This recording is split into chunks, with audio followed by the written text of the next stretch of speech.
do Senhor Jesus seja comigo e com você. Glória a Deus. Eu vejo que a maioria que está aqui, que veio de carro, ainda tem gasolina, né? Bendito seja o nome do Senhor Jesus. Eu queria enfatizar isso que o pastor Alexandre mencionou, irmão, sobre a necessidade de nós continuarmos orando pela nossa nação.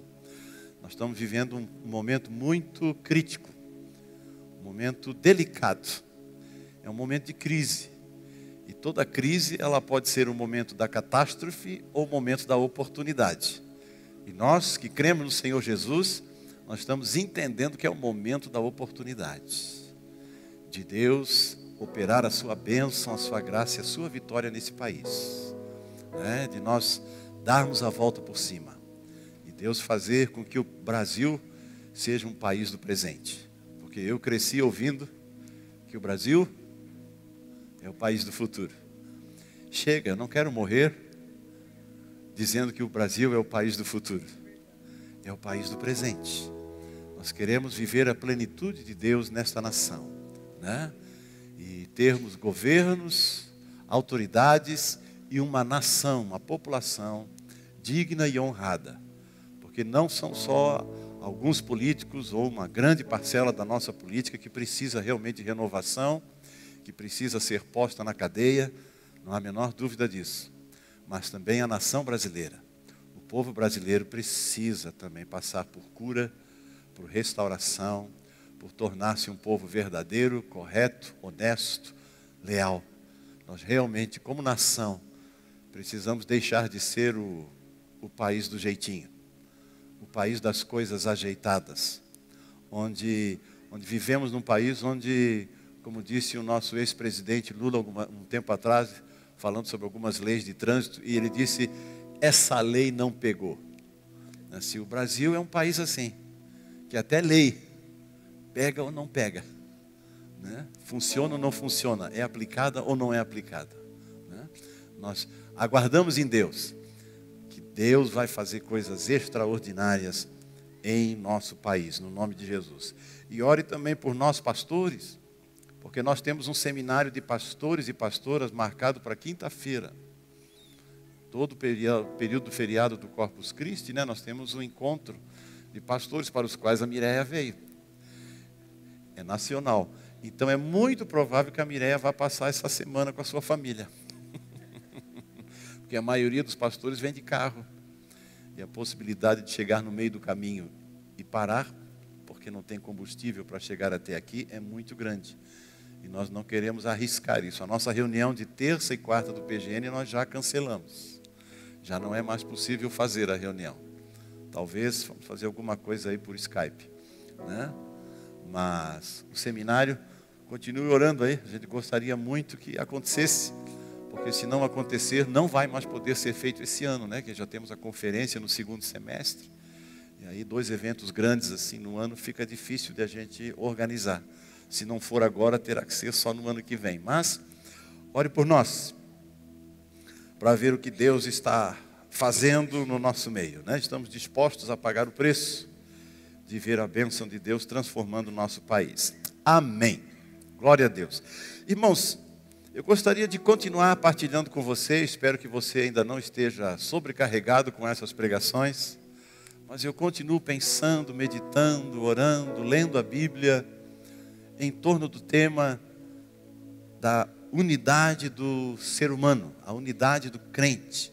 Eu ainda quero continuar pensando com você e refletindo com você, orando com você, sobre essas 3 dimensões da nossa vida: o corpo, a alma, a mente e o espírito. Tão precioso a gente entender isso, até para a gente saber lidar melhor com a gente mesmo.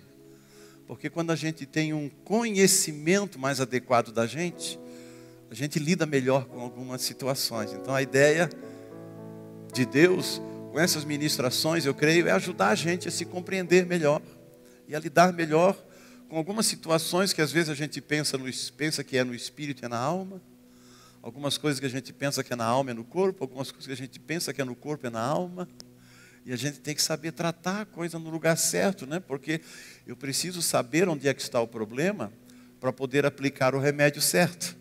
Porque eu posso dar o remédio errado. Se o problema é na alma, e eu quero dar um remédio para o corpo, não vai resultar em boa coisa na vida da pessoa. Se o problema é no espírito dela, e eu quero tratar como uma coisa da alma, não vai resolver. Então a gente precisa entender aonde as coisas acontecem, para a gente poder lidar melhor com elas. Às vezes, há casais, famílias, pessoas que não conseguem lidar com crises, com dificuldades da sua vida familiar e pessoal, porque não identificam exatamente onde é que está o nó, onde é que está o nó, onde é que está o problema, onde é que está a situação e como que ela deve ser tratada. Então hoje, a partir de hoje, eu queria, nas minhas pregações, eu queria dar um segundo passo nesse processo de entender o corpo, a alma e o espírito. Eu queria agora compartilhar com os irmãos, ao longo das próximas pregações, sobre os pecados do corpo e como lidar com eles, os pecados da alma e como lidar com eles, e os pecados do espírito e como lidar com eles. Nessas pregações que a gente fez até aqui, nós lidamos, se você observou bem, né, nós lidamos com as dores do corpo e como lidar com elas. Nós lidamos com as dores da alma e como lidar com elas. A gente lidou com as dores do espírito e como lidar com eles. Agora nós estamos entrando num outro tema. Como lidar com os pecados que são cometidos no corpo, são cometidos na alma e são cometidos no espírito. Como é que a Bíblia diz que nós devemos lidar com cada um deles? Nessas três dimensões. A gente, se está cometendo um pecado no corpo, não pode tratar como se fosse um pecado da alma. E se eu estou fazendo alguma coisa errada na minha alma, eu não posso tratar como se fosse coisa do corpo ou do espírito, porque a Bíblia dá direção exatamente como tratar cada uma dessas áreas. A Bíblia dá dicas, orientações de como eu devo mexer em cada uma dessas áreas. Amém? Perdão. Então, hoje à noite, eu queria introduzir esse tema, então, e trabalhar um pouquinho a questão dos pecados do corpo. Amém? Em primeiro lugar, a título de introdução, gostaria só de lembrar uma coisa muito, muito, muito importante. Quando a gente trata de pecado, na realidade nós estamos tratando de santificação. Eu queria compartilhar com você esta noite sobre a santificação do corpo. Nas outras ocasiões, a santificação da alma e do espírito. Hoje, a santificação do corpo, né? O apóstolo Paulo, na sua carta aos Tessalonicenses, no capítulo 5, 23, eu vou citar apenas para quem está anotando, né? Não vai dar para a gente ler todos esses versículos, né? Ou abrir, mas 1 Tessalonicenses 5, 23 diz assim: o mesmo Deus da paz vos santifique em tudo, e o vosso espírito, alma e corpo sejam conservados íntegros e irrepreensíveis na vinda do nosso Senhor Jesus Cristo. O grande desejo de Deus é que meu corpo, minha alma e meu espírito estejam de pé, não caídos, não prostrados, quando o Senhor Jesus voltar. Ele quer me ver integralmente de pé diante dele. Que as coisas espirituais, as coisas da alma e as coisas do corpo estejam 100% tratadas em mim. Isso significa encontrar o meu corpo, minha alma, meu espírito irrepreensíveis. Significa que eu lidei, eu confrontei, eu enfrentei todas essas áreas na minha vida. Eu não fiz de conta que não estava acontecendo nada em algumas dessas áreas. Eu fui, como a gente diz, eu fui para as cabeças, para resolver tudo. Por isso, o Paulo diz que o desejo de Deus é que a gente viva de tal maneira que o corpo, a alma e o espírito estejam de pé, irrepreensíveis diante do Senhor naquele dia. Ele diz também em Hebreus 12, 14, segui a paz com todos e a santificação, sem a qual ninguém verá o Senhor. A santificação é uma condição para vermos a face de Deus. Ninguém vai ver a face de Deus se não viver aqui nesta vida a busca intensa por um processo de santificação em sua vida. Olha que coisa maravilhosa e desafiadora. Porque nós cantamos em nossas músicas, né? Quero te ver, quero te ver, quero te tocar, quero te abraçar, quero te ver. E a Bíblia diz assim: ninguém verá o Senhor. Ninguém vai tocar nele. Ninguém vai poder ajoelhar-se aos seus pés e chorar em cima dos seus pés sem um processo de santificação em suas vidas. É necessário que nós aprendamos a nos santificar. E a Bíblia ainda diz, irmãos, que a tarefa da santificação é nossa. É nossa. A tarefa de vencer o pecado em nossa vida e andar em santidade é tarefa nossa. O Senhor já disse isso para o Caim lá no começo da Bíblia. Quando ele estava com o desejo de matar o seu irmão, Deus disse para ele: o pecado jaz à tua porta e cumpre a ti, dominado. Olha que coisa maravilhosa. Porque a Bíblia, embora diga que nós, por causa do pecado, nos tornamos escravos do pecado, pelo sangue de Jesus, pela obra redentora do Senhor Jesus, nós fomos libertos. Embora ainda vivendo num corpo corruptível pelo pecado, a Bíblia nos chama de libertos pela fé em Cristo. E como libertos, capazes de vencer o pecado, tanto no corpo, quanto na alma, quanto no espírito. Nós somos conduzidos pelo Senhor, diz o apóstolo aos Colossenses, somos conduzidos em triunfo. Em Romanos, no capítulo 8, o mesmo apóstolo Paulo diz que somos mais que vencedores por meio daquele que nos amou. É possível viver uma vida santa, isenta do pecado.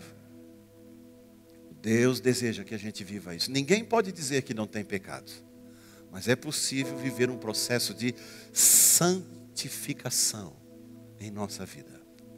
E é do agrado do Senhor que assim a gente viva, porque do contrário, nenhum de nós poderá contemplar a face do Senhor, contemplar o Altíssimo, poder ver a sua forma e ter comunhão com Ele.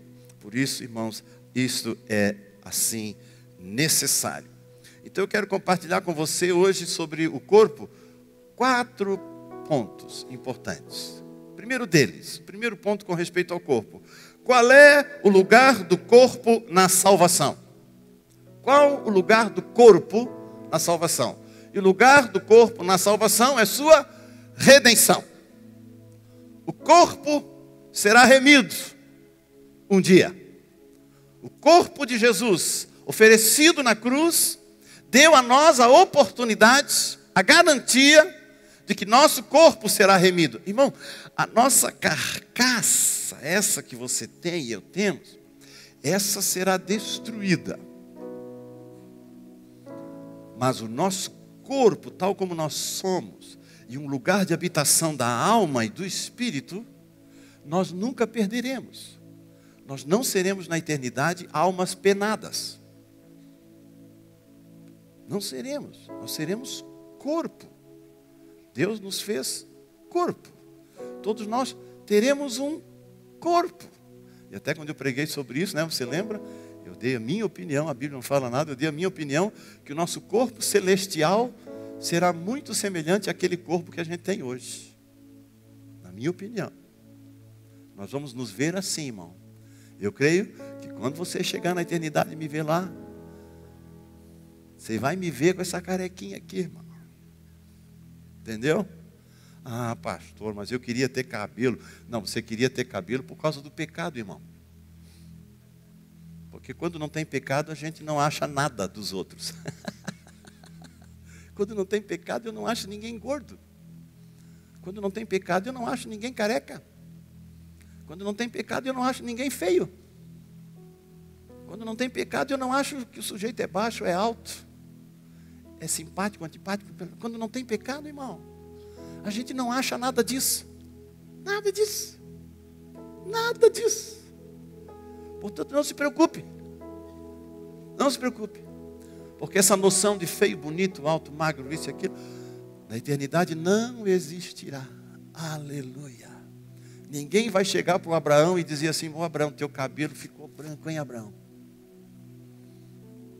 Ninguém vai chegar lá para o Matusalém, com quase 970 anos, né, que ele teve, e dizer assim: você viveu 970 anos e o teu cabelo não caiu, hein? Fantástico isso. Ninguém vai dizer isso, irmão. Não haverá esse tipo de noção, julgamento e de comparação na eternidade. O que faz isso na nossa vida é o nosso pecado. É o pecado que faz essas coisas na nossa vida. Aonde não tem pecado, essas coisas estão ausentes. Estão ausentes. Por isso a gente reconhece que no meio da nossa vida ainda tem bastante pecado. Que o Senhor Jesus quer remover das nossas vidas. Ora, o corpo será remido. De que forma, irmão?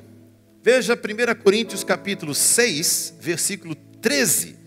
Paulo diz assim: os alimentos são para o estômago e o estômago para os alimentos, mas Deus destruirá tanto estes como aquele. Porém o corpo não é para a impureza, mas para o Senhor, e o Senhor para o corpo. A redenção do nosso corpo é porque o nosso corpo pertence ao Senhor. Eu e você não podemos fazer o que queremos com o nosso corpo. Porque o nosso corpo foi remido, foi dado, foi comprado pelo sangue de Jesus e pertence a Ele. Você não tem direito de fazer com o seu corpo o que você quer. O incrédulo tem? O incrédulo também não tem. O incrédulo obedece ao pecado e faz o que o pecado quer. Ninguém tem autoridade sobre o seu corpo. A gente só, quando se converte, a gente só troca de Senhor. Antes obedecia ao pecado e servia a Ele. Agora nos tornamos servos da justiça e servos do Senhor. Portanto, continuamos sem autoridade sobre o nosso corpo. O que o mundo diz não nos importa e a gente não segue. As mulheres têm autoridade sobre o seu corpo, elas podem abortar ou podem fazer isso porque o corpo é dela. Eu posso praticar isso porque o corpo é meu, eu não estou prejudicando o corpo do outro, eu posso fazer o que eu quero com o meu. Não posso.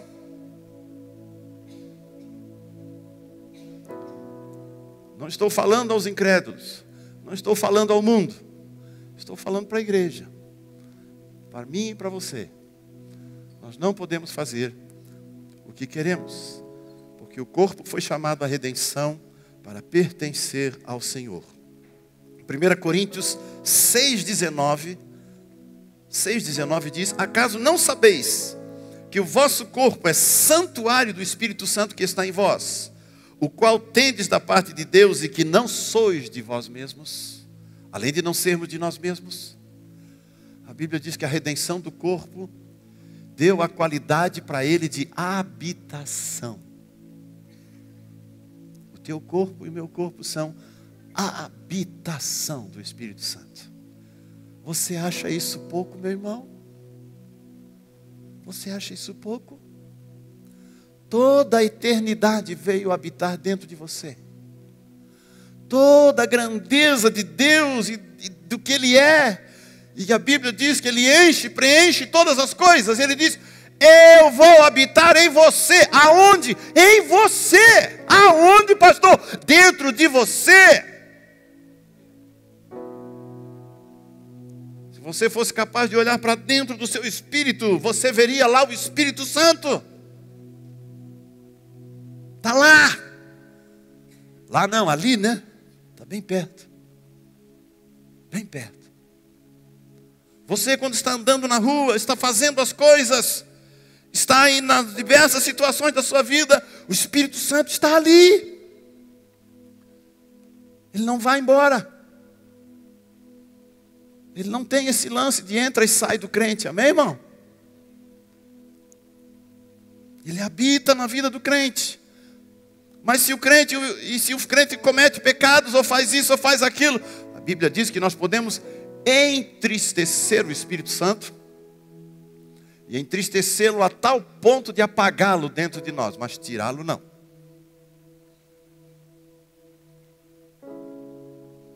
entristecer e apagar. Mas isso é tema para quando falarmos dos pecados do Espírito. Que coisa fantástica. Eu e você somos casa do Senhor. E quando a Bíblia diz que o Senhor está preparando a sua igreja para se encontrar com Ele, Ele está dizendo que Ele está construindo a sua casa. Deus está fazendo uma casa com todas as casas. Ele chama a gente de pedra viva. Em 1 Pedro, vós sois pedras vivas na construção de Deus. Ele está fazendo uma casa. Eu e você somos os tijolos, as pedras vivas desta casa. E aonde que Ele vai morar? Dentro. Dentro. Chegará o dia em que o Senhor manifestará toda a sua grandeza. Aguardamos o dia em que o Senhor também, aqui em Montemor, manifestará toda a sua grandeza por meio da igreja, que é a sua casa, o seu povo que o ama, que anda na sua presença. Aleluia. 1 Coríntios 15, 54 diz assim: e quando este corpo corruptível se revestir de incorruptibilidade, e o que é mortal se revestir de imortalidade, então se cumprirá a palavra que está escrita: tragada foi a morte pela vitória. Este corpo foi chamado também para a redenção, porque foi dado a ele eternidade. Aleluia. Eternidade. Eternidade.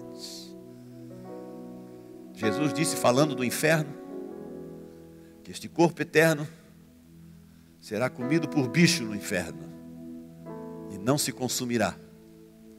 Queimará, queimará, queimará e não se consumirá. Porque a Bíblia diz que é um corpo eterno. Para o bem e para o mal. Para a salvação e para a perdição. Este corpo é para a eternidade. Amém, irmão? Então, no que eu estou dizendo aqui, você já percebeu que eu não compartilho da visão, da teologia do aniquilanismo. Que diz que depois que o mundo vai sofrer um pouco lá no inferno, Deus vai acabar com tudo e vai sumir tudo. Vai ficar só o seu reino e a glória dos seus filhos. Inferno, condenação e tudo mais, é só um tempo de sofrimento e depois Deus vai acabar com tudo. E vai ficar só o seu reino. Eu não acredito nisso. E biblicamente creio que a gente não pode dizer uma coisa dessa também. Assim como o reino de Deus será eterno, o lago de fogo também. E aqueles que lá estiverem sofrerão por toda a eternidade. Não haverá descanso, dia e noite para o sofrimento. Dia e noite. Por quê? Ao corpo foi dada a eternidade. Quando ele ressuscitar, e todos ressuscitarão, é para a eternidade. Uns para a salvação, outros para a condenação. Qual é o lugar do corpo na salvação? Sua redenção, porque ele foi feito para o Senhor, ele é a habitação do Espírito Santo e foi dado a ele eternidade. Bendito seja o Senhor. Dá uma olhada aí no seu corpo, irmão, dá uma olhadinha para você mesmo. É de você que a Bíblia está falando, é de você que isso acabou de ser dito, é de você. Segunda coisa que eu queria lhe partilhar: qual é o lugar da salvação no corpo? Antes eu disse qual é o lugar do corpo na salvação. Agora qual é o lugar da salvação no corpo? Invertendo a frase, o lugar da salvação no corpo é a santificação. Santificar. Quando a salvação opera no corpo, quando o poder de Deus opera no corpo, gera nele santificação. Quando a salvação de Deus, quando o poder de Deus opera no corpo, realiza nele santificação. O que é santificação no corpo? É a ausência do pecado do corpo. O que é a santificação do corpo? É a ausência do pecado nele. É a ausência de todo tipo de impureza. É a ausência de todo tipo de treva. É a ausência de todo tipo de coisa que não agrada o Senhor. Quando isso acontece no corpo, se diz que o corpo está sendo santificado. Quando o crente vive um processo de buscar a ausência de pecados no seu corpo, é dito que ele está em processo de santificação dele. Santificação do seu corpo. É desejo de Deus que a gente faça isso? Sim. Veja em Lucas 11:36, o Senhor diz assim: se portanto todo o teu corpo for luminoso, sem ter qualquer parte em trevas, será todo resplandecente como a candeia quando te ilumina em plena luz. Olha o que Deus diz. Quando o crente está vivendo um processo de santificação, o corpo dele começa a se iluminar. Ele vira uma lâmpada. E quanto mais ele se santifica, mais aumenta os watts dessa lâmpada. E ela vai aumentando a sua potência de iluminar cada vez mais.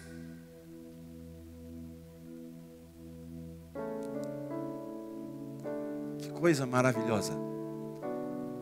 Que eu e você podemos iluminar o mundo. O nosso corpo pode iluminar as trevas. Jesus falando sobre a falta de santificação na vida do seu discípulo, da sua discípula, falando sobre isso, ele diz assim: caso as trevas, caso a luz que há em ti forem trevas, que grandes trevas serão. Que grandes trevas serão.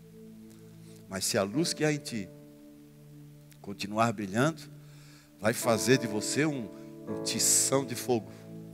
E quem chegar perto de você vai se queimar. Porque você vira um tição poderoso de Deus quando você aprende cada dia a santificar o seu corpo. Em Romanos 6, no versículo 13, o apóstolo Paulo diz: nem ofereçais cada um os membros do seu corpo ao pecado como instrumentos de iniquidade, mas oferecei-vos a Deus como ressurretos dentre os mortos, e os vossos membros a Deus como instrumentos de justiça. Paulo recomenda aqui à igreja de Roma e a nós a não submetermos mais os nossos membros ao pecado, os membros do nosso corpo. Paulo está dizendo que nós que servimos ao Senhor, nossos olhos, nossos ouvidos, nossa boca, nossas mãos, nossos pés e nosso corpo não são mais servos de iniquidade. Eles não foram mais chamados a viver no chiqueiro do porco que viviam antes. A Bíblia diz que nós fomos libertos do chiqueiro e fomos lavados no sangue de Jesus. Ele diz que nós éramos como cachorros que vomitamos as nossas porcarias e que fomos limpados por dentro e por fora, completamente pelo sangue dele. E ele diz: vocês que foram lavados, vocês que foram santificados, vocês que foram transformados, não entreguem mais os membros do corpo de vocês para as coisas que faziam antigamente. Abandonem agora essas práticas antigas e vivam da novidade de vida e da santificação que Deus lhes concedeu por meio do seu Espírito. Que coisa maravilhosa! Eu acho isso lindo, irmão. Acho isso tão legal. Que Deus maravilhoso, que obra fenomenal que Ele fez, de nos tirar de um chiqueiro de porco e mudar a nossa natureza. Mudar a nossa natureza e dar a natureza divina para a gente. Botar a eternidade dentro de nós e nos preparar para aquele grande encontro com Ele naquele dia. Que coisa gloriosa, que coisa gloriosa. Romanos 6, versículo 12 diz assim: não reine, portanto, o pecado em vosso corpo mortal, de maneira que obedeçais às vossas paixões. Paulo diz de maneira muito direta e imperativa, ele diz: não reine mais o pecado no seu corpo. Não reine mais. Ele não tem mais autoridade para reinar. Ele já foi vencido pelo sangue do Cordeiro. O reinado agora não é mais do pecado no seu corpo. Agora o reinado é da santidade. o reinado de uma vida transformada também no seu corpo. Que coisa maravilhosa. 1 Tessalonicenses 4, versículo 4 diz que cada um de vós saiba possuir o próprio corpo em santificação e honra. Que cada um possua o seu corpo. Que cada um seja dono do seu corpo. Que cada um não se entregue às paixões e à sensualidade do corpo. Paulo, aos Coríntios, no capítulo 9, versículo 27, ele diz: mas esmurro meu corpo e o reduzo à escravidão, para que, tendo pregado a outros, não venha eu mesmo a ser desqualificado. Paulo era um sujeito muito zeloso. E ele dizia assim: eu estou sempre esperto, eu estou sempre atento ao meu corpo, para não correr o risco de eu dizer para os irmãos como é que eles têm que fazer na vida deles e eu fazer o contrário. Para eu dizer para os irmãos que o caminho é para o norte e eu vou para o sul. Para não correr o risco de viver daquele jeito que diz assim: faço o que eu digo, mas não faço o que eu faço.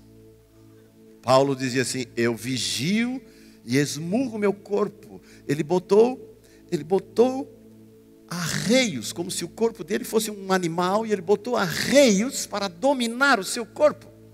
E ele diz: o meu corpo não manda em mim, sou eu que mando nele. O meu corpo não faz o que ele quer, ele faz o que eu, agora renovado em Cristo, quero que ele faça. Cada um possua o seu próprio corpo. Porque se assim não fosse, irmão, a gente não precisaria sequer pedir perdão ao Senhor pelos nossos pecados. Se a gente pede perdão, é porque a gente está dizendo a Deus: Deus, eu poderia ter feito diferente e não fiz. E não fiz. Porque senão, se assim não fosse possível, como diz a argumentação do Paulo, de que é que Deus está se queixando? O que é que Deus está reclamando de nós? Se nós não podemos viver vida diferente, se nós não podemos viver livre do pecado, se a gente tem que se sujeitar a isso mesmo, a gente está preso nesse negócio, Deus está reclamando de quê? Mas se Deus diz andar em santificação, porque Ele diz assim: eu coloquei em você a capacidade de andar em santificação, e você agora pode andar em santificação. Você pode andar. E se eu posso andar em santificação, então quando eu confesso o pecado, eu estou reconhecendo também a minha culpa no processo. Que eu poderia ter feito diferente e não fiz. E não fiz. A terceira coisa que eu queria compartilhar com você.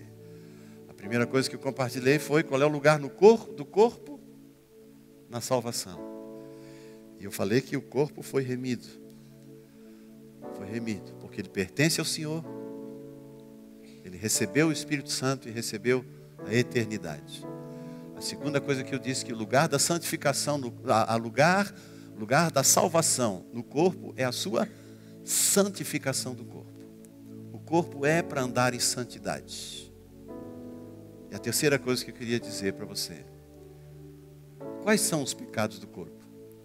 Se nós temos que andar em santidade, quais são os pecados que o corpo pode cometer? Quais são? Quais são? Eu quero começar lendo alguns versículos da palavra de Deus. 1 Coríntios 6, 18 diz assim: fugi da impureza. Qualquer outro pecado que uma pessoa cometer é fora do corpo, mas aquele que pratica imoralidade peca contra o próprio corpo. 1 Coríntios 6, 18, eu vou repetir: fugi da impureza. Qualquer outro pecado que uma pessoa cometer é fora do corpo, mas aquela pessoa que pratica imoralidade, ela está pecando contra o próprio corpo.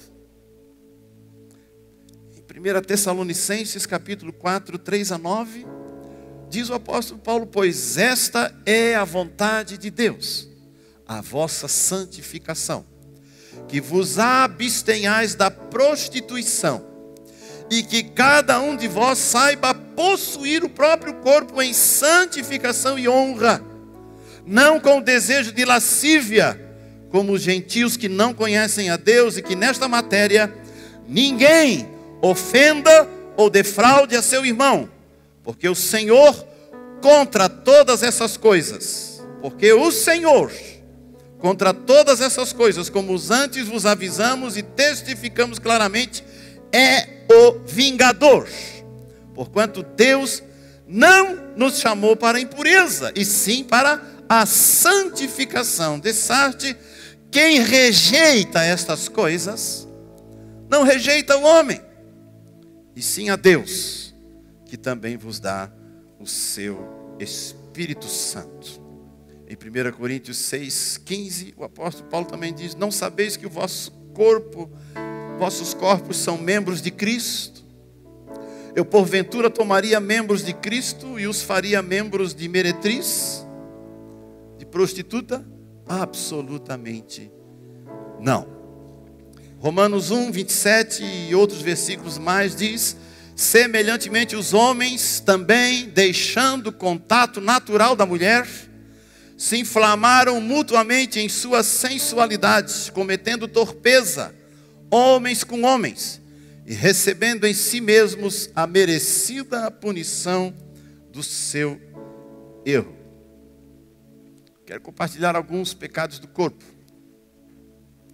O primeiro deles, a Bíblia ensina para nós que o principal motivo de pecados contra o corpo estão ligados à sexualidade do corpo. E ele manda o povo dele fugir da impureza e da imoralidade. Algumas palavras a Bíblia usa para tratar desse assunto, mas a principal delas, e que envolve todos esses assuntos, se chama porneia. Quando diz aqui fugir da imoralidade, a palavra é porneia. De onde vêm essas derivadas em português? Pornografia, pornô e essas coisas todas, né? É uma palavra grega que significa todas essas coisas. O que é porneia no Novo Testamento? Porneia, guarde bem, é toda a prática sexual, toda ela, que Deus disse para o seu povo, não. O que é porneia? É tudo que eu sou tentado a fazer ou faço, cujo Deus, por meio do seu Espírito, disse não. Isso aí para você? Não. É porneia para Deus. Todas as práticas sexuais do Velho Testamento e do Novo Testamento, todas elas, arroladas na Bíblia, que Deus disse, isto é abominação e proibido diante de mim, e eu faço, isso é porneia. E a Bíblia diz, o apóstolo Paulo ensina, em 1 Coríntios, do capítulo 6, ele diz que quem pratica a porneia não herdará o reino dos céus. Então, quem vive na prática de atividades sexuais proibidas por Deus, não tem salvação em si mesmos. Não tem. Então, é um assunto extremamente grave da parte do Senhor. Porque Ele nos chama para a santificação do corpo. Ele diz que boa parte do que o corpo pode fazer na área da sexualidade pode ser interpretado por Deus como porneia. Toda e qualquer prática que o Senhor diz que não deve ser praticado. Vamos relatar algumas, para não deixar dúvidas aqui entre os irmãos em alguma área, né? Primeira delas, atividade sexual entre solteiros. Entre um rapaz e uma moça solteiros. Deus permite e quer que eles tenham intimidade sexual? A resposta de Deus é não. Meninos e meninas, rapazes e moças que têm intimidade sexual uns com os outros, eles estão praticando porneia. E não herdarão o reino de Deus os que assim vivem. E se morrerem nessa condição praticando isso, não tem salvação em si mesmos. Pastor, o pastor está exagerando. Não estou, irmão. O pastor está inventando coisa. Não estou, irmão. Está na Bíblia. Se você está lendo a Bíblia, você sabe que está lá escrito isso. Está lá escrito. Pastor, qual é o limite? Qual é o limite entre um rapaz e uma moça que estão se relacionando, ou namorando, ou fazendo romance real? Qual é o limite que há entre eles? O limite da Bíblia é: não defraude o seu irmão. Não defraude o seu irmão. Que nós acabamos de ler em Tessalonicenses. O que é defraudar? Entre outras coisas, é despertar no outro um interesse sexual, um desejo sexual que não pode ser satisfeito.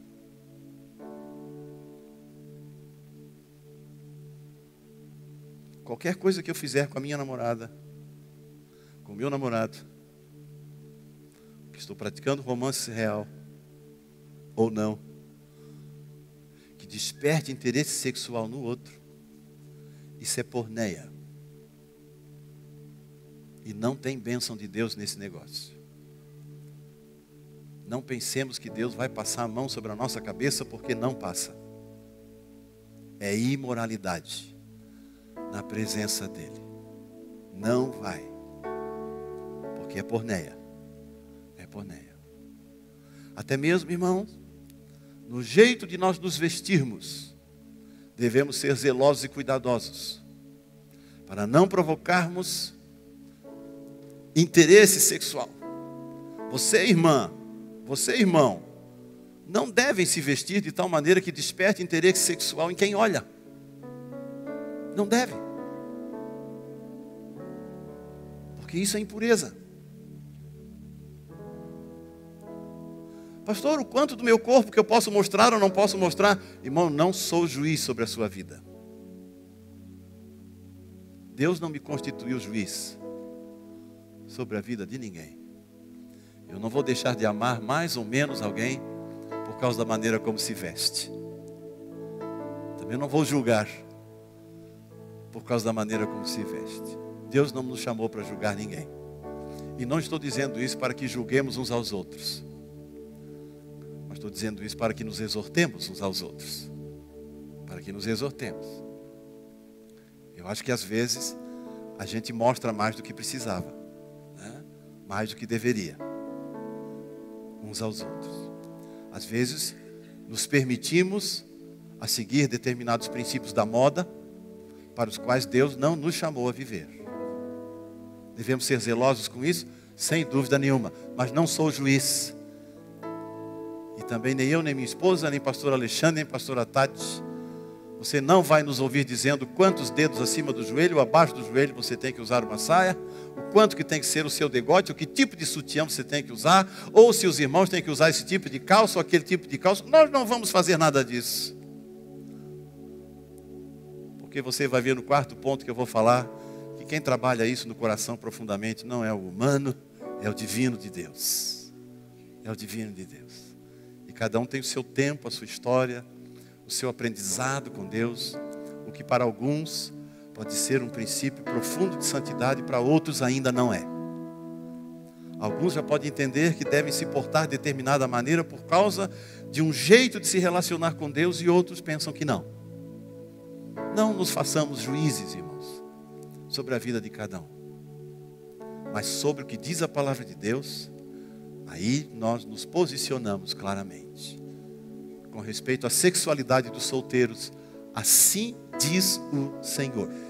E é assim que a gente espera dos nossos solteiros, aqui na Igreja Fonte de Vida, em Montemor, em qualquer outra igreja. E se não viverem dessa forma, serão exortados, serão ensinados, serão corrigidos, serão disciplinados, se necessário for. Porque esta é a vontade de Deus para a nossa vida. É para a nossa vida. Mas pastor, eu não aguentei. Nós já vamos mostrar mais para frente como é que se aguenta. Outra coisa que a Bíblia diz claramente, irmãos, claramente, é com respeito à prática da homossexualidade, tanto entre homens quanto mulheres. E vale não só para as duas identidades que se tinha há 10 anos atrás, ou há 15 anos atrás, mas para as quase 30 identidades sexuais que tem hoje no mundo, né, irmãos? Esse dia eu vi um programa de um sujeito saudando quase 30 grupos de comportamento sexual diferente. Uma loucura isso está hoje. Está uma loucura. É um negócio muito doido que está se vivendo. Mas a Bíblia é clara em dizer que o comportamento, qualquer tipo de comportamento homossexual, tanto com homens quanto com mulheres, é condenado pelo Senhor. E o Senhor ainda diz que recebe no seu próprio corpo a merecida punição do seu erro. Mas pastor, a gente nasce assim. A Bíblia diz que Deus os fez homem e mulher. Deus os fez homem e mulher. Mas pastor, eu não consigo lidar com essa situação. Eu tenho alguns sentimentos e desejos e às vezes tentações nessa área. Não, vamos conversar, vamos orar. E se você não se livrar disso, irmão, e não conseguir vencer isso aí, Deus lhe chama para tornar-se eunuco por causa do reino de Deus. Mas nós nunca vamos admitir casais homossexuais na igreja Fonte de Vida. Nunca. Não vamos. Nem homens, nem mulheres. Nem travestis de sexo mudado. Nada. Nós vamos rejeitar essas pessoas na igreja? De maneira nenhuma. Serão todos muito bem-vindos. E se vierem, serão cuidados. Serão tratados e amados com toda a honra e respeito que merecem como pessoas, como criação de Deus. Eu estou falando o que Deus fala. Falando o que Deus fala. Nós não somos uma igreja inclusiva. E não seremos uma igreja inclusiva. Por causa de quê, pastor? Por causa do que Deus diz. A palavra de Deus diz assim, ó, para aquele irmão, para aquela irmã que tem dificuldades na área emocional, na sua alma e no seu corpo com respeito à homossexualidade. Mateus 19:12 diz assim: porque há eunucos de nascença, diz o Senhor Jesus, eunucos de nascença. Há outros a quem os homens fizeram tais, e há outros que a si mesmos se fizeram eunucos, por causa do reino dos céus. O que o pastor quer dizer com isso? Eu quero dizer com isso, irmão, se nós tivermos no nosso meio um homem e uma mulher que por alguma razão que a gente desconhece, não conseguiu vencer essas inclinações do seu corpo na área da sexualidade, nós vamos desafiá-lo, seja um eunuco, então. Morra solteiro e não tenha contato sexual com absolutamente ninguém. Quem é apto para isso? Jesus pergunta. Quem é apto? Que sejamos nós. O pastor aceita que seja líder na igreja? Aceito. Aceito. Quem não tem tentações em alguma área, que jogue a primeira pedra. Jogue. Se andar em santidade, tem todo o espaço no reino de Deus e também na igreja Fonte de Vida. Se andar em santidade e tiver a disposição de ser eunuco por causa do Senhor, de ser eunuco, porque nós não queremos que alguém, tendo desejos e inclinações ainda por pessoas do mesmo sexo, para tentar fugir disso, se casem com pessoas do outro sexo e tragam sofrimento para ela depois, como muito tem acontecido. O que o Senhor deseja é que se tem esse problema, que se faça eunuco e que seja tratado ao longo do processo enquanto decidiu ser eunuco para o Senhor. Eu acho isso maravilhoso. Que Deus fantástico que a gente tem. Ele não recusa ninguém. Ele não fecha a porta para ninguém. Bendito seja o Senhor. Também não admitimos, irmãos, nenhuma prática que alguns dizem assim: bem, como eu não posso me relacionar assim com a minha namorada ou com quem estou fazendo romance real, eu posso sair com uma prostituta.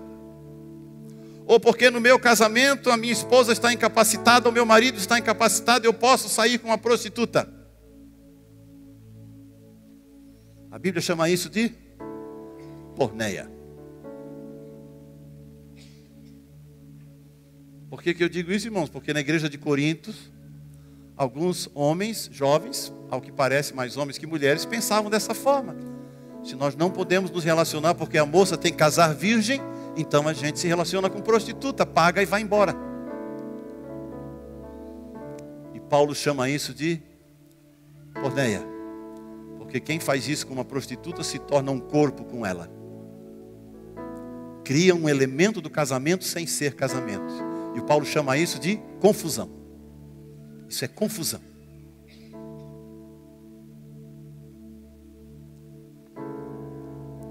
Pastor, nós também,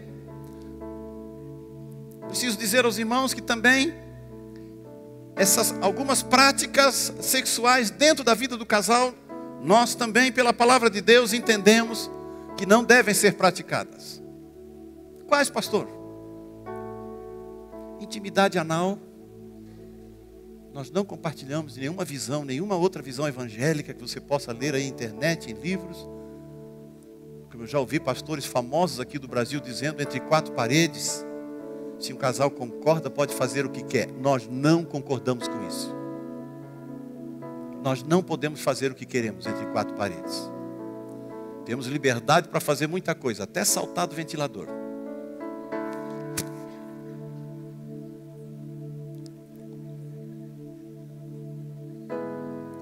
Não conhece a técnica do ventilador, pode conversar comigo depois, se for casado, claro. Já expliquei isso para o Fabinho. E outro dia ele veio de braço engessado. Errou o salto.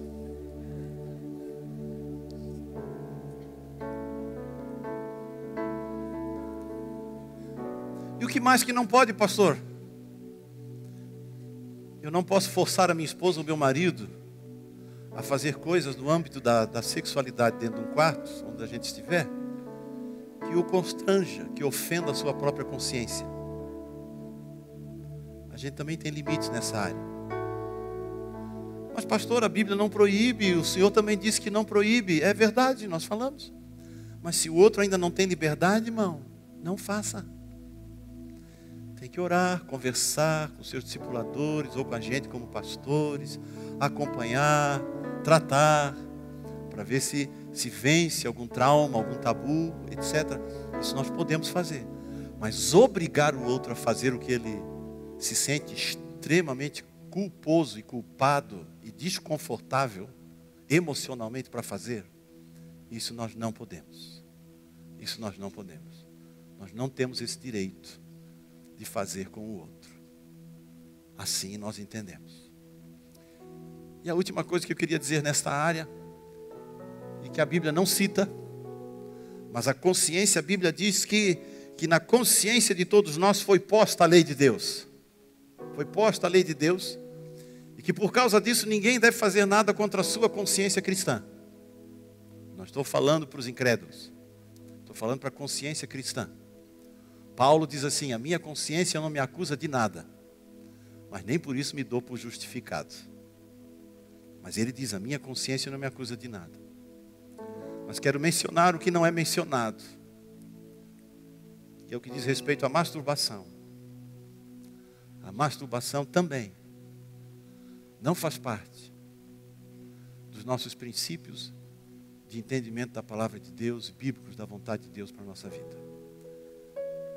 Desconheço um rapaz e uma moça que andando de maneira séria e agradável diante de Deus, que venha se masturbar e que não se sinta culpado. Que não tenha um sentimento ruim depois que fez. Não falo dos incrédulos, falo de nós. Porque também já fui jovem. Também já vivi isso. E não me lembro, e digo de coração sincero, não me lembro de nenhuma ocasião de que tenha praticado isso na minha adolescência e início de juventude, que não tenha me causado sentimentos de culpa, de tristeza e de ter que ir lá confessar para o Senhor o que eu tinha feito. Isso para mim basta. para entender que não é a coisa que agrada o Senhor. Porque depois que se faz, não é tempo de alegria, é tempo de abatimento. Pastor, em todas as ocasiões isso é proibido? Não, irmãos, como eu disse, na vida de um casal, entre quatro paredes, o que é a liberdade do casal fazer na satisfação de um para o outro, faça o que melhor lhes agrada, respeitando o ambiente um do outro, e a integridade um do outro. Mas na vida de solteiro, não. Na vida de solteiro, isso Deus não espera da gente. Uma outra área, irmãos, uma outra área onde nós pecamos muito no corpo, é com a nossa boca. Tiago capítulo 3, versículo 2 diz assim. Tiago 3, 2 diz, porque todos tropeçamos em muitas coisas. Se alguém não tropeçar no falar, é perfeito varão, capaz de refrear também todo o corpo. O Tiago está dizendo aqui, se você quer aprender a dominar o seu corpo, aprenda a dominar também a sua língua. Porque é uma conexão entre a nossa língua e o nosso corpo. E o nosso corpo faz o que passa pela nossa língua. Tiago 3,6 diz assim, ora, a língua é fogo, é mundo de iniquidade. A língua está situada entre os membros do nosso corpo e contamina o corpo inteiro. E só não põe em chamas toda a carreira da existência humana, como também é posta ela mesma em chamas pelo inferno. Provérbios 10, 19 diz, no muito falar não falta transgressão, mas o que modera os lábios é prudente. Eclesiastes 5, 3 diz, porque dos muitos trabalhos vêm os sonhos, e do muito falar, palavras nécias. Provérbios 16, 21 diz, o sábio de coração é chamado prudente, e a doçura no falar aumenta o saber. Tiago 1,19 diz, sabeis estas coisas, meus amados irmãos, todo homem, pois, seja pronto para ouvir, tardio para falar, tardio para se irar. Efésios 4,19 diz, não saia da vossa boca nenhuma palavra torpe, e sim única e exclusivamente a que for útil para a edificação, conforme a necessidade. E assim transmita graça aos que ouvem. Efésios 5,4 diz, nem conversação torpe, nem palavras vãs ou chocarrices, coisas essas inconvenientes. Antes, pelo contrário, ações de graça. Eu posso falar de maneira pura ou de maneira impura. Também isso influencia o meu domínio do corpo, os meus olhos e os meus ouvidos. Irmão, eu já disse, eu não sou juiz sobre a sua vida. Mas eu acho, minha opinião, pensando nessa coisa do corpo, irmão, que nós nos sujeitamos muito fortemente demais. E falo nós, não falo vocês, falo nós. Nós nos sujeitamos demais à influência que música e filmes trazem sobre nós e que afetam o nosso corpo. Eu vejo com certa tristeza a banalidade com que a gente vê filmes hoje em dia. A naturalidade com que os crentes se sentam na frente de uma TV para ver cenas horríveis, sem sequer fechar os olhos, sem sequer apagar a TV ou mudar de canal. Quantas vezes eu e a Marli vendo filmes ou alguma coisa na TV, a Marli chega e diz, ela é mais rápida que eu, diz assim, muda de canal. E a gente muda de canal, irmão. Aí eu digo para ela, e o que é que você acha? Já passou aquilo tudo? Eu acho que já, volta lá. A gente volta, já passou, vamos continuar vendo.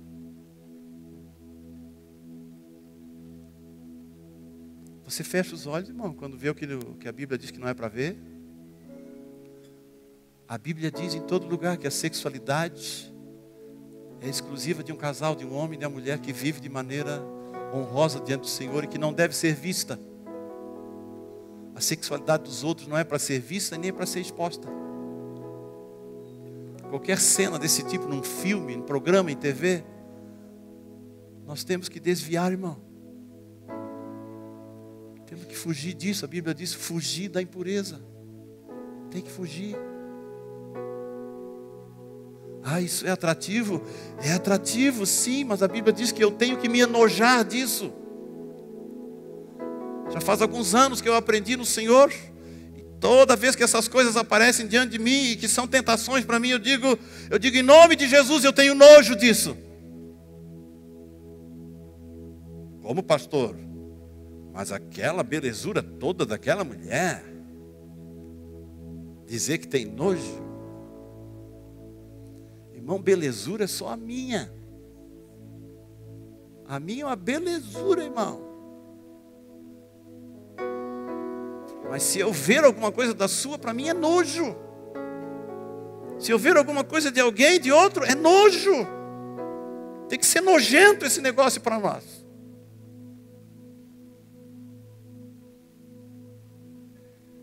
Música, irmão. Sei até de crente que gosta de rap, você acredita, irmão? O dia que eu descobri que tem um crente que gosta de rap, eu vou pedir assim, por favor, me mostre as músicas de rap que você está ouvindo, porque as que eu ouvi é de arrepiar o cabelo, porque falaram do rap, hip hop, rap, eu vou atrás, irmão, eu vou olhar esse negócio. E outro dia, voltando de uma viagem, eu estava sozinho, era um canal que passava aqui na região de Bauru, um canal só de rap. Aqui é o seu canal FM Rap, não sei o que, não sei o que. Deixa eu ouvir esse negócio, botei ali. Deus do céu, irmão, botei a mão na cabeça e arrepiei e disse, não dá para ficar ouvindo. Quer santificar o corpo ouvindo determinadas coisas, irmão? Não dá. Quer viver em santidade e desperta o interesse de outras formas? Porque tem música, irmão, que você ouvir, ficar prestando atenção na música, ela vai descrevendo as coisas e você vai criando imagens e daqui a pouco está excitado. Com as imagens que vão sendo desenvolvidas.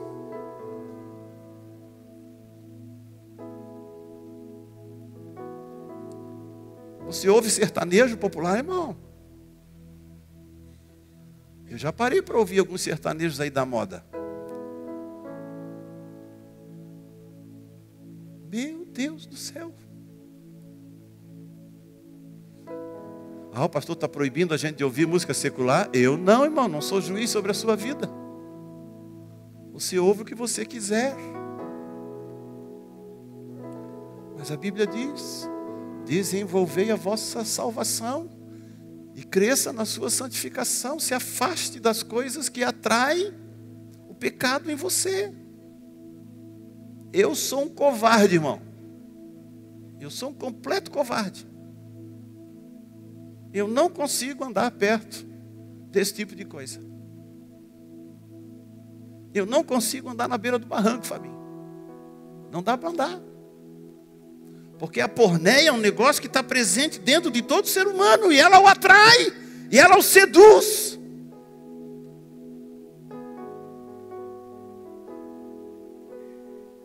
Até no aconselhamento conjugal. Deus é testemunha, minha esposa também, irmão. De quando algum irmão vem conversar e traz algum assunto de cunho mais sexual, de dificuldades com o marido. Eu disse, ó irmã, nós vamos encerrar o assunto por aqui. Agora o papo é com a minha esposa. O papo é com ela. Eu não quero que ela descreva coisas da vida conjugal dela que eu sentado atrás da minha mesa de pastor fique imaginando o que ela está descrevendo. E depois eu ficar em casa pensando lá do que ela descreveu para mim, do que ela faz com o marido ou o marido faz com ela. Não quero. Eu tenho que andar longe desse negócio.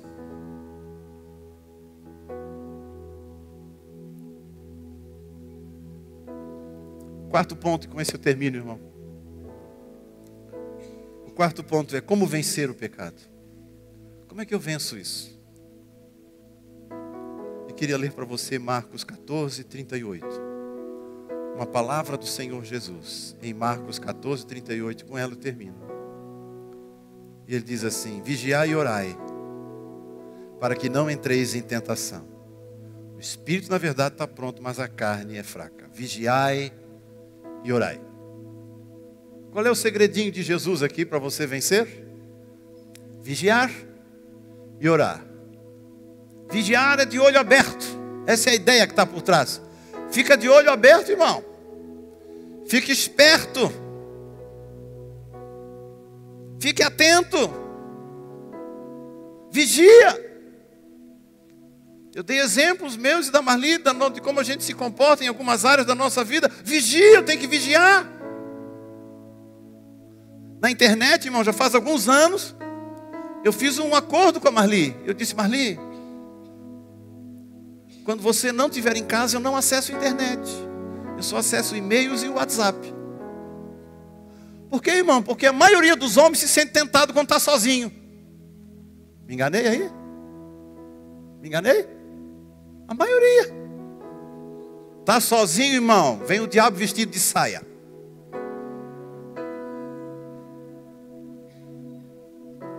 Eu disse para Marli, eu não quero mais isso na minha vida, não vou mais acessar. Não quero ficar em tentação nessa área. Esse dia eu pedi perdão para ela. Eu não vi nada. Mas ela saiu de casa, eu não me lembrei. Eu precisei ver alguma coisa, eu vi. Fui lá e fui pedir perdão para ela por ter acessado. Faz algum tempo que eu fiz isso, conversei com ela. Porque eu esqueci que havia assumido esse compromisso. Jó diz assim, fiz aliança com os meus olhos. Jó diz. E Deus é testemunha que nunca botei os olhos de maneira sedutora em mulher nenhuma. Porque os amigos dele estavam acusando. Você está vivendo isso porque tem pecado na tua vida. Tem coisa errada aí na tua vida. Você cometeu o pecado e está escondendo. E o Jó disse assim, Deus é testemunha, eu fiz aliança com os meus olhos. Tem que vigiar, irmão. Eu acho que hoje em dia eu e você temos que fazer aliança com os nossos dedos. Aliança com os dedos. E decidir que vai que não vai fazer. Segundo aspecto importante para vigiar, irmão. Fale o que se passa dentro de você. Fale. Abra o seu coração. Não deixa isso amarrado dentro de você. Fale. Não curta a sua tentação sozinho. É um perigo. Fale. Compartilhe. É bênção de Deus para a sua vida. Se tem aquela mulher lá tentando seduzir você no trabalho, não fica quieto achando, não, vou vencer. Isso aí não tem problema não. Compartilhe, fale com a sua esposa, fale com o seu discipulador. Fale, vigia, irmão. Não deixa a jogada rolar. Vigia.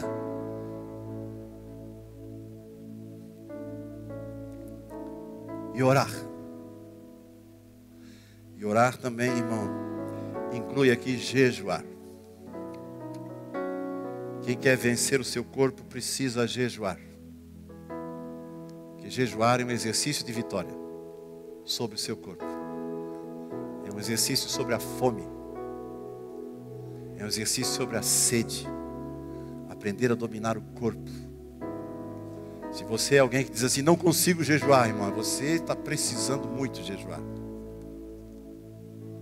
Se você é alguém que diz assim, em 3 horas me dá um desespero, eu tenho que comer. Você é alguém precisando jejuar. Porque o jejum me ajuda a dominar o corpo. Faça jejum de comida, irmão. Faça jejum de água. Faça jejum de WhatsApp. Faça jejum de Facebook. Faça jejum de Instagram. Faça jejum, irmão. Quando é que eu tenho que jejuar de alguma coisa, pastor? Toda vez que aquela coisa parece estar me dominando. Quando aquilo parece que está me dominando, eu tenho que fazer jejum daquilo.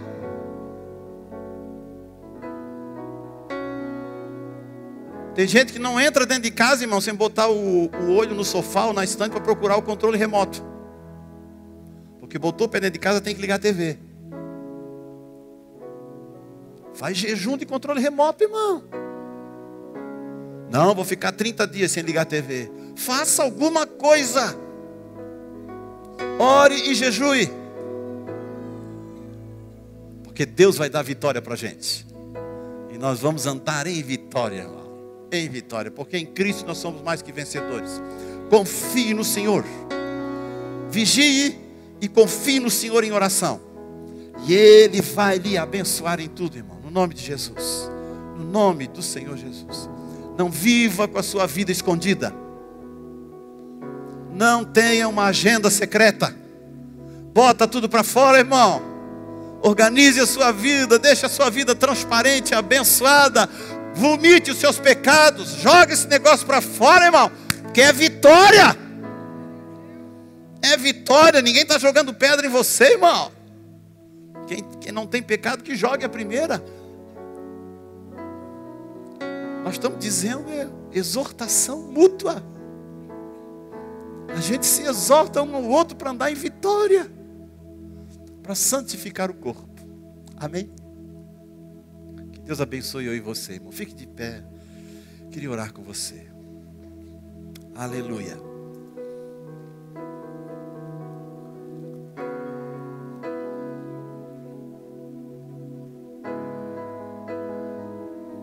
Glória a Deus.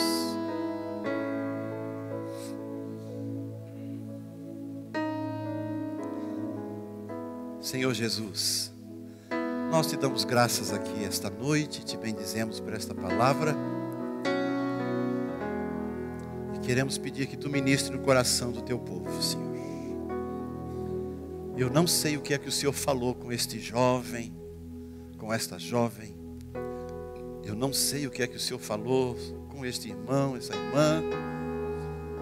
Eu não sei o que o Senhor ministrou na vida deste casal. Eu não sei o que se passa, Senhor, com a vida no corpo de cada um desses irmãos. Mas o Senhor sabe. E é porque o Senhor sabe que eu quero pedir que a sua misericórdia se manifeste agora salvadora, restauradora, curadora, em nome de Jesus. Aleluia. Fala com teu Deus aí, irmão. Faz a tua oração. Tens algo a orar a Deus? Ele falou contigo sobre algum pecado na tua vida? Quando o Espírito Santo mostra pecados, não é para condenar, é para salvar e para curar. Por isso Deus te chama para uma conversa sincera e transparente com Ele.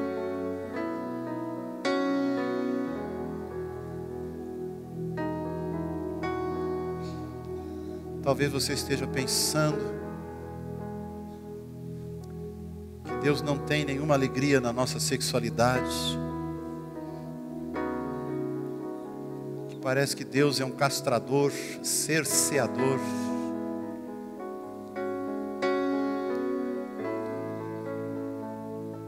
O diabo põe na nossa mente dizendo assim, ó, puxa, tudo que é bom Deus não gosta. Tudo que é bom é errado.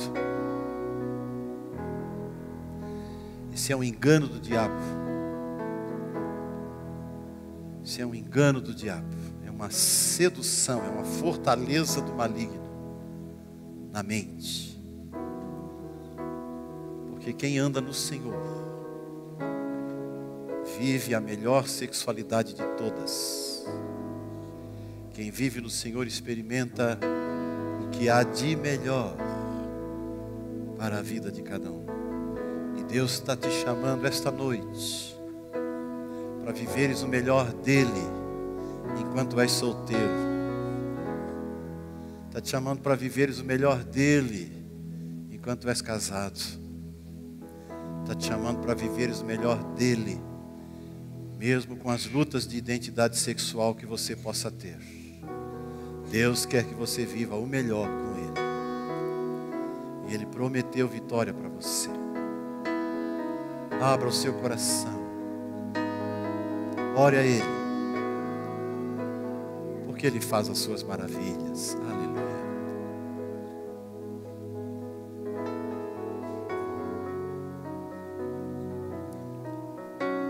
Glória a Deus. Queria convidar você a vir aqui na frente. Você que está dizendo para Deus assim: Senhor, eu creio que eu posso crescer mais em santidade. Eu creio que eu posso dar passos maiores do que esses que eu estou dando até hoje. Tem áreas da minha vida, Senhor, que eu reconheço que posso melhorar além daquilo que eu tenho já vivido hoje. Convido você para vir aqui na frente. Eu quero dizer para você que eu já estou aqui na frente. Eu sou o primeiro a vir aqui na frente. Eu reconheço quanto eu posso crescer ainda em santidade na presença de Deus.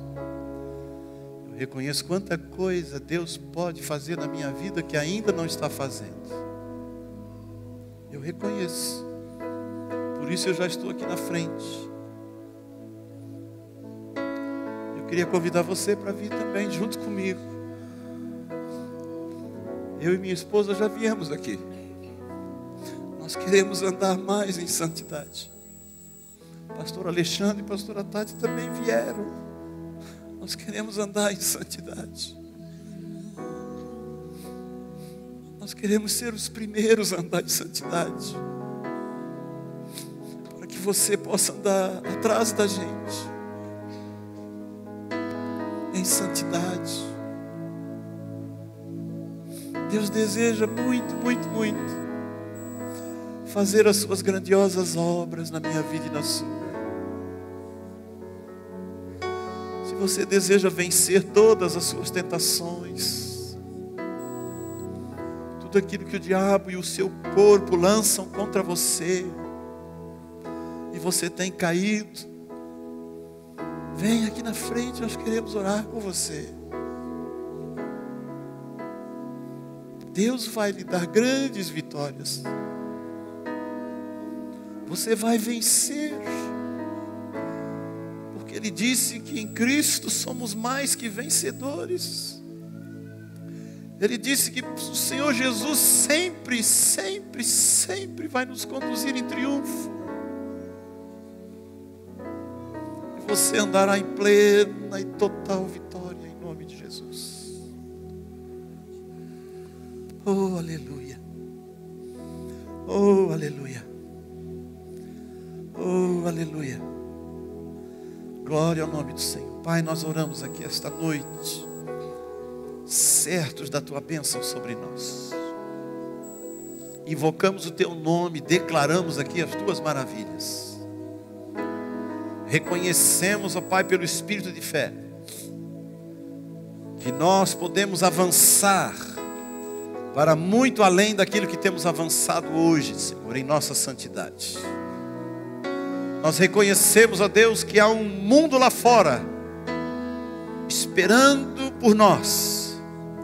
Há um mundo lá fora vivendo de maneira impura e na imoralidade. E eu tenho certeza, Senhor, que eles estão aguardando a nossa santificação, a nossa santidade se manifestar no meio deles.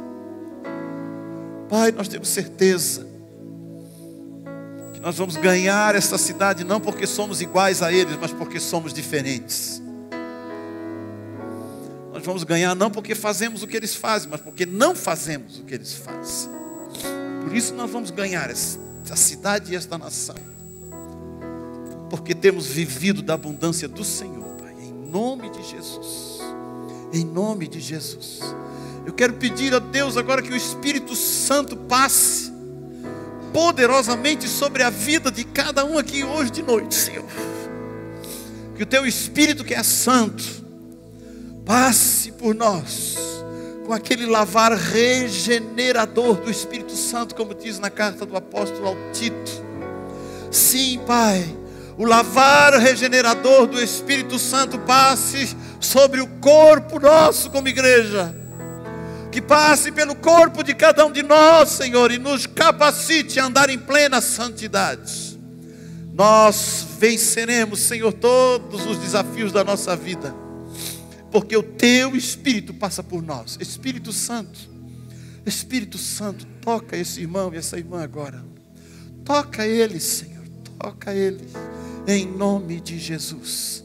em nome de Jesus. Eu quero pedir que os pastores e as pastoras que estão aqui hoje à noite, junto com os líderes de rede, somente os líderes de rede, os pastores e pastoras, aqui na frente, passem a mão sobre a cabeça de cada pessoa aqui e declare sobre ela a vitória, a bênção do Senhor. É bem breve, não precisa fazer uma oração. Apenas ponha mãos e diga: eu abençoo você. Sobre a sua vida vem a abundância do Senhor. Eu imponho as mãos sobre você para receber o espírito de santificação, o espírito de santidade sobre a sua vida, em nome de Jesus. Deus lhe concede graça e vitória, é só isso. Uma palavra de bênção sobre a vida dos irmãos. Uma palavra de bênção, em nome de Jesus. Enquanto isso, os irmãos vão ministrar uma palavra. Aleluia, aleluia, aleluia. Fique em oração, recebendo essa palavra de bênção. E vamos louvar a Deus com uma música. Oh, aleluia. Glória ao nome de Jesus.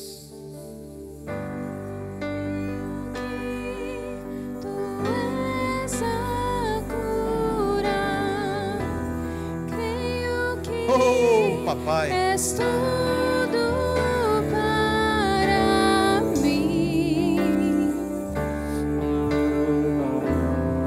Aleluia. Creio Cheio, palalalabash. tu és a vida. Cheio, palalalabash. Creio que não Guanariba, louco, dereba, bola, la catadaria deste. Jesus, eu preciso Oh, aleluia. de ti.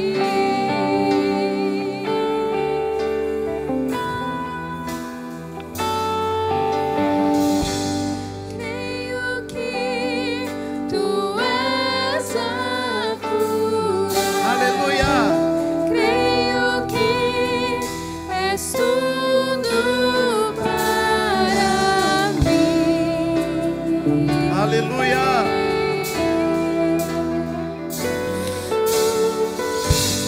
Creio que tu és a vida. Creio que não há outro igual a ti. Jesus, eu preciso de ti. Não há outro igual a ti. Jesus, eu preciso de ti. Glória a ti, Jesus. Nada é Lalalabalarashe. impossível. Nerebalaracundere parculha cheia, rapaz. Sim, Senhor, a tua graça é abundante, é poderosa e graciosa. Nada é impossível para ti. Tens o meu mundo em tuas mãos. Nada é impossível para ti. Nada é impossível. Nada é impossível para ti. Tens o meu mundo em tuas mãos. Glória ao teu nome, Creio Senhor. que tu és a cura. Creio que és Glória ao teu precioso tudo para mim.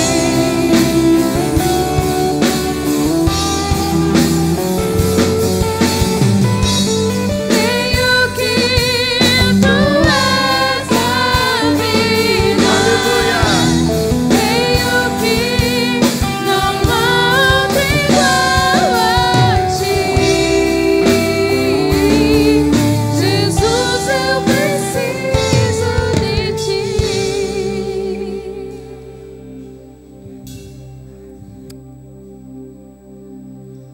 Tu és muito bom, Senhor. É muito bom andar contigo. A tua graça sobre nós é maravilhosa. O Senhor seja bendito sobre nós todos os dias da nossa vida. E te rogamos, ensina-nos e ajuda-nos a vivermos de maneira obediente a Ti, para a glória do Teu santo e precioso nome. Graças te damos em tudo e pedimos a Tua bênção para esta semana em nome de Jesus. Amém.